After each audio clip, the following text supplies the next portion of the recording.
želim da vas sve pozdravim ispred sindikalne organizacije Basketbol i BAD i da se zahvalim svim učesnicima u pregovoru oko kolektivnog ugovora.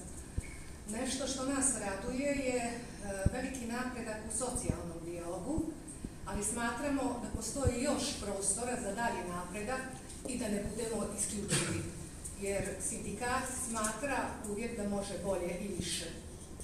Nešto čemu smo najviše posvetili vremena i pažnje su pitanje otpremnine i tehnološkog viška. Ali zaposleni od poslodavca očekuju dovoljno posla tako da u stvarnosti ova odredba nikada ne bude primijenjena. Vrijeme je majstorsko rešeto, pa će pokazati da li je današnje zadovoljstvo opravdano. Još jednom hvala i želim da vam zaželim srećne